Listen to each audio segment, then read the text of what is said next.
So hello guys, welcome to my channel, and this is the second part of important questions of Viva of professional ethics. So first part मैंने already बता दिया है, ये second part है, and both the parts are very important.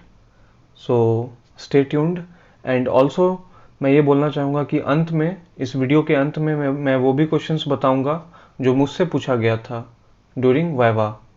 जब मेरा professional ethics का viva हुआ था तब मुझसे क्या क्या क्वेश्चन पूछा गया था। So let's start the video. तो सबसे पहला चीज़, हम लोग का कोर्स क्या है? BA LLB।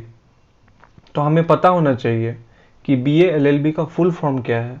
सो BA का फुल फॉर्म हो गया बैचलर ऑफ आर्ट्स, LLB का फुल फॉर्म हो गया bachelor of legislative law. And one more thing, जब आपसे पूछा जाए कि इसका लैटिन टर्म बताना है तब आपको बोलना है लीगम बैकलेरियस।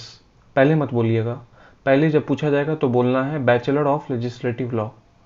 उसके बाद लैटिन टर्म पूछा जाए तब बोलना है legum baccalaureus. So next question, subject full name, most important question कि आपके सब्जेक्ट का फुल नेम क्या है। तो हमारे सब्जेक्ट का फुल नेम है professional ethics accountancy of lawyers and bar bench relations. ठीक है, professional ethics accountancy of lawyers and bar bench relations. Next question कि आप जो ये फाइल बनाए हैं, प्रैक्टिकल फाइल जो हमें लिखना होता है, इसका सोर्स क्या है। सो इसका आंसर एग्जैक्टली सेम होना चाहिए which you have written in your practical file.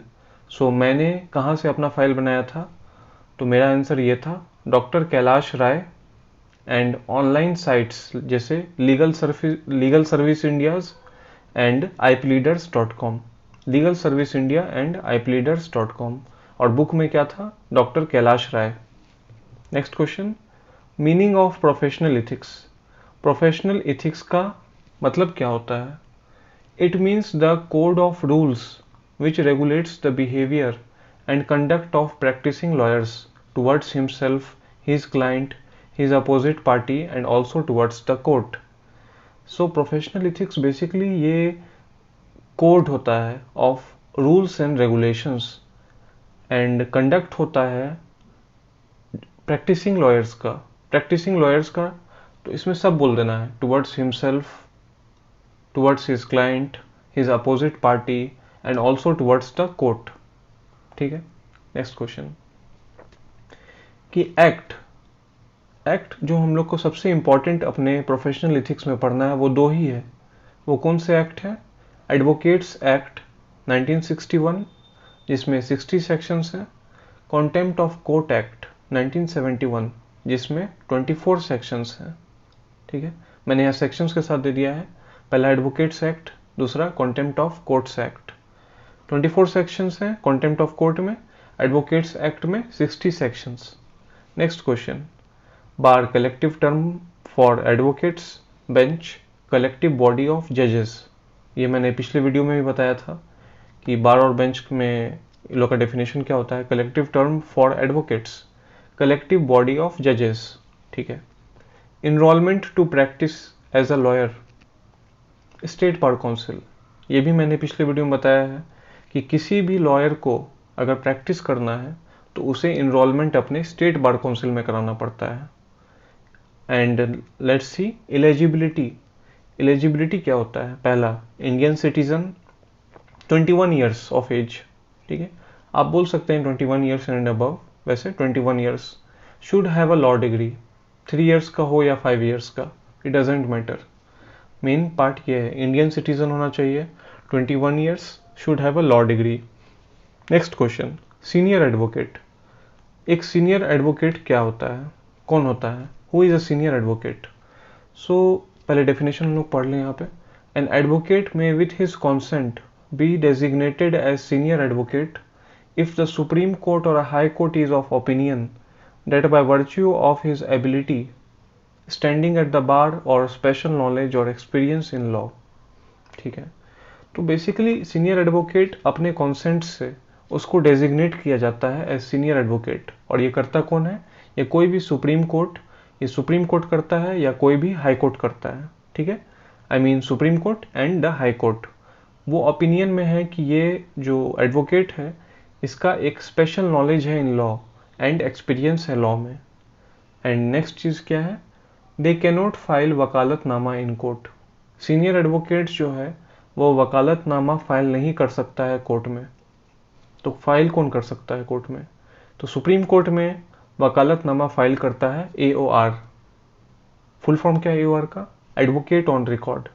तो चलो अब हम देखते हैं कि एडवोकेट ऑन रिकॉर्ड क्या होता है। एडवोकेट ऑन रिकॉर्ड वो होता है, is an advocate who has cleared the exam held by the Supreme Court and has registered as an AOR with the Honorable Supreme Court of India। तो advocate on record वो होता है जिसने clear कर लिया है एग्जाम जो कि सुप्रीम कोर्ट कंडक्ट कराता है और वो रजिस्टर्ड हो गया as an AOR with the honourable Supreme Court of India. ठीक है, और यही होता है जो अपना वकालतनामा फाइल कर सकता है। Misconduct of court. अब मिसकंडक्ट ऑफ कोर्ट क्या होता है? If the judges adopt any unethical way or they violate their obligation of giving justice।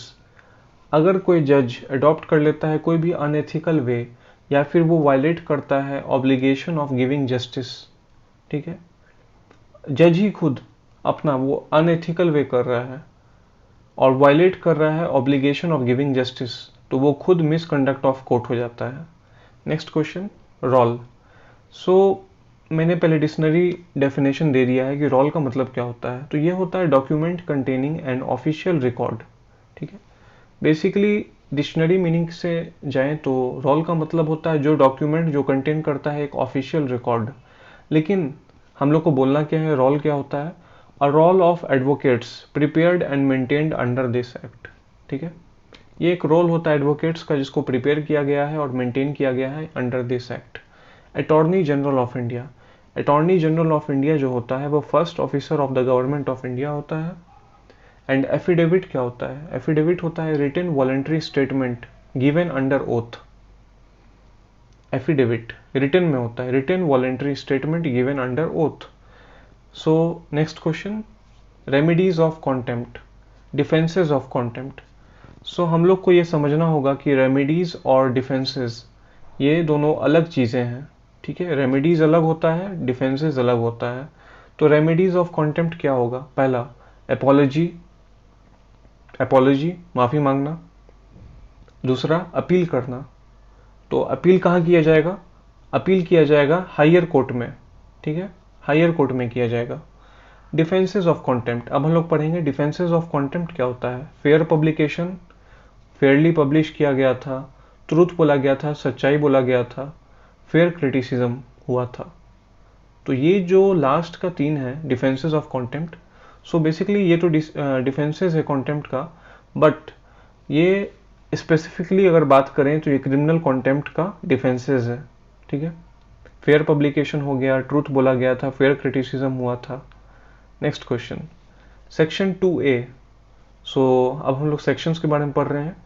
Section 2A जो बताता है, section 2 clause A, contempt of court act 1971। Section 2B civil contempt के बारे में बात करेगा। Section 2C criminal contempt of court. Next question, section 24 qualification of advocates. Section 24A disqualification of advocates. ठीक है, 24 जब होगा तो क्वालिफिकेशन हो गया और 24A तो वो डिस्क्वालिफिकेशन ऑफ एडवोकेट्स। सो अब हम लोग कुछ ही क्वेश्चंस बचा है वो भी देख लें। सो कब आया था एडवोकेट्स एक्ट, बना कब था? 19 में 1961 एडवोकेट्स एक्ट। ठीक है, 60 sections. Next question, 24 December 1971 contempt of courts act बना था, 24 सेक्शंस। सो यहाँ हम लोग को ट्रिक मिल गया कि डेट भी 24 दिसंबर है और सेक्शंस भी टोटल 24 है कॉन्टेम्प्ट ऑफ कोर्ट एक्ट में। And next question, section 2 clause ए का 1A, सेक्शन 2 क्लॉज 1 का A, एडवोकेट मतलब क्या होता है? सो ये एडवोकेट्स एक्ट 1961 में दिया गया है डेफिनेशन, सेक्शन 2 क्लॉज 1 का A में। Advocate means an advocate entered in any roll under the provisions of this act. ठीक है, सो एडवोकेट मतलब होता है वो जो कि इंटर हुआ है रोल में इस provision, under this provision of act. So किस प्रोविजन, किस एक्ट का बारे में बात किया जा रहा है? Advocates act 1961। सो ये सारे क्वेश्चंस हो गए। आई hope you guys have noted all the questions इस पार्ट का और पहले पार्ट का। सो चलो अब हम लोग आते हैं इंपॉर्टेंट क्वेश्चंस पे जो कि मुझसे पूछा गया था during viva. I hope you guys are listening properly. So पहला क्वेश्चन जो मुझसे पूछा गया था, वो पूछा गया था कि मेरे सब्जेक्ट का नाम फुल नेम क्या है। तो सिर्फ प्रोफेशनल इथिक्स नहीं बोलना है, हम लोग को 3 पार्ट में बोलना है। क्या बोलना है? Professional ethics, accountancy of lawyers and bar bench relations. ठीक है, पहला क्वेश्चन हो गया। पहला क्वेश्चन मुझसे ये पूछा था, मैंने ये बता दिया। नेक्स्ट क्वेश्चन मुझसे पूछा गया था अबाउट कॉन्टेम्प्ट ऑफ कोर्ट, कि कॉन्टेम्प्ट ऑफ कोर्ट क्या होता है। तो मैंने सब बता दिया अबाउट, और ये मैंने पढ़ा भी दिया है ऑलरेडी कॉन्टेम्प्ट ऑफ कोर्ट क्या होता है। एंड सेक्शन भी हम लोग को बताना होगा इसमें। एंड वन मोर क्वेश्चन मुझसे पूछा गया था अबाउट कि हमें एक्ट जो है 2 इंपॉर्टेंट एक्ट का नाम बताने। सो ये क्वेश्चंस भी मैंने बता ही दिया है। So guys these 3 were the only questions जो मुझसे पूछा गया था। So and about all other questions तो वो इन दोनों पार्ट में, पार्ट 1 और पार्ट 2 आप पढ़ लो। That will be enough for the professional ethics viva. So I hope you guys like this video, like my video, and I hope you guys subscribe and share my video. So thank you guys, and मैं और भी law topics के साथ आऊँगा।